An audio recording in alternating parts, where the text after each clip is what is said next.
तू हट यार।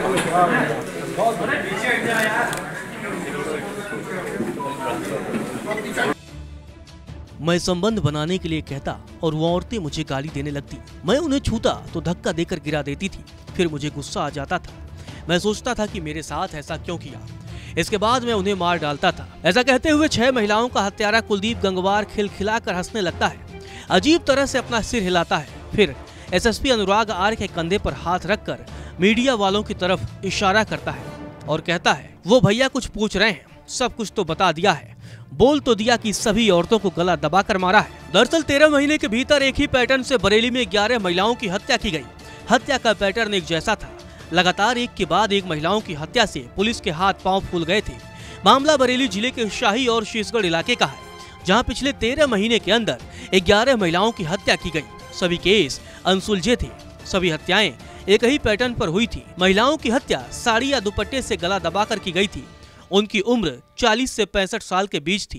क्राइम स्पॉट सुनसान जगह या जंगल थे। लगातार महिलाओं की हत्या ने कानून व्यवस्था का मजाक बना दिया था।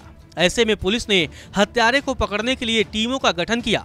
एसएसपी अनुराग आर ने साइको किलर को पकड़ने के लिए एक वॉर रूम बनवाया। साथ ही ऑपरेशन तलाश की शुरुआत की। 22 टीमें बनाई। 3 महीने में पुलिस ने लगभग 150 जगहों पर दबिश दी। सर्विलांस टीम ने 1.5 लाख मोबाइल नंबरों को ट्रेस किया। जहां जहां हत्याएं हुई थी उस क्राइम स्पॉट को पॉइंट करते हुए पुलिस ने 25 किलोमीटर का एक रेडियस बनाया और साइको किलर की तलाश शुरू की। एरिया के 1500 सीसीटीवी फुटेज खंगाले गए। 600 नए कैमरे भी लगवाए गए। पुलिस ने लोगों के बीच जाना शुरू किया, नुक्कड़ सभाएं की, खेतों में काम करने वाली महिलाओं को सचेत रहने के लिए जागरूक किया। आखिरकार पुलिस ने हत्यारे को दबोच लिया। पुलिस ने एक मुखबिर से स्केच बनवाया। मुखबिर की सूचना पर पुलिस को थाना शाही पुलिस टीम ने पकड़ा। पुलिस पूछताछ में हत्यारे ने कबूल किया कि उसने 6 महिलाओं की हत्या की है। हत्यारे कुलदीप को गिरफ्तार करने के बाद एसएसपी अनुराग आर्य ने बताया कि हत्या एक ही पैटर्न पर किया गया था। किसी घर में या किसी बिल्डिंग में घटनाएं नहीं हुई है, खेत में घटनाएं हुई है या खेत के नज़दीक सुनसान एरिया में घटनाएं हुई है। नंबर 2, सभी 45 से 65 के एज ग्रुप की महिलाएं थी। नंबर 3, जिस तरीके से मारा गया है वो कॉमन था। पोस्टमार्टम रिपोर्ट का जब हम लोगों ने अध्ययन किया तो कुछ छोटी छोटी चीज़ें कॉमन आई, जिससे हम लोगों को आइडिया लगा कि ये इनमें एक तारतम्य है घटनाओं में, और हम इस संभावना पे काम कर सकते हैं कि घटना किसी एक व्यक्ति के द्वारा कारित हुई।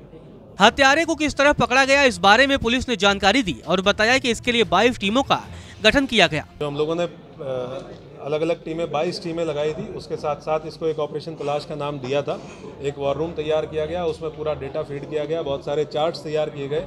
इसमें पोस्टमार्टम रिपोर्टों का डिटेल में अध्ययन किया गया। एसपी साउथ, एसपी नॉर्थ साहब के द्वारा फॉरेंसिक जो एक्सपर्ट्स हैं उनसे भी बहुत सलाहें ली गई। उनके द्वारा जो इनपुट दिए गए, कुछ क्लिनिकल जो साइकोलॉजिस्ट होते हैं उनसे बातचीत की गई, उनके द्वारा काफ़ी इनपुट्स दिए गए। और सीसीटीवी कैमरा, लगभग 1500 सीसीटीवी कैमरा की फुटेज हम लोगों ने देखी। 600 सीसीटीवी कैमरा नए इंस्टॉल किए गए इस एरिया में, सादे कपड़ों में और पुलिस की वर्दी में पुलिस कर्मियों को बैरियर ड्यूटीज में लगाया गया। पुलिस ने बताया कि हत्यारा महिलाओं से छेड़छाड़ करता था और महिलाओं के विरोध करने के बाद उनकी हत्या कर देता था। पूछताछ में बात प्रकाश में आई है, प्रयास इसने सब में किया है। प्रयास के बाद नेचुरल सी बात है कि कोई अनजान व्यक्ति है, महिला विरोध करेगी, और जैसे ही महिला विरोध करती है तो तुरंत इसका जो एग्रेसिवनेस है वो बाहर आ जाता है कि मुझे किस तरीके से मना कर दिया गया किसी चीज़ के लिए। ये किसी भी चीज़ के लिए इसको अगर मना कर दिया जाता है तो ये एग्रेसिव हो जाता है, और उसी एग्रेसिवनेस में फिर ये घटना इसके द्वारा कारित की। आपको बता दें, 3 दिन पहले पुलिस ने 3 स्केच जारी किए। इसके बाद पुलिस को कई फोन आए।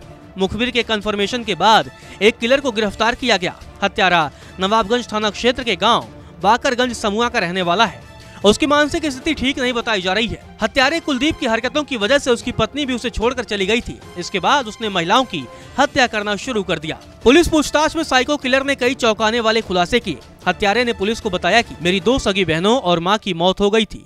इसके बाद पिता ने दूसरी शादी कर ली। सौतेली माँ ने मुझे हमेशा पीटा, मुझे उनसे नफरत थी। इसके बाद 2014 में मेरी शादी हुई। मेरी पत्नी भी मुझे छोड़कर चली गई। फिर मैं नशे का आदी हो गया, इधर उधर घूमने लगा। किसी भी औरत को देखता था तो खून खौल उठता था।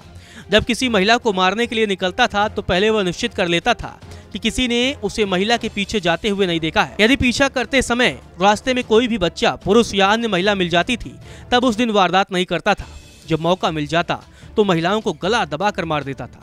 गला दबाने के लिए महिलाओं की साड़ी या दुपट्टे का इस्तेमाल करता था।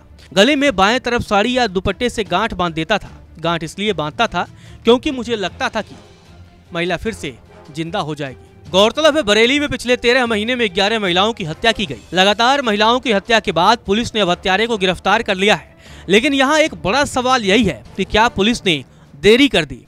अगर पुलिस वक्त रहते मामले की तहकीकात में जुट गई होती तो शायद कुछ महिलाओं की जान बच सकती थी और हत्यारा जल्द ही सलाखों के पीछे होता। नमस्कार, मैं हूं मानक गुप्ता।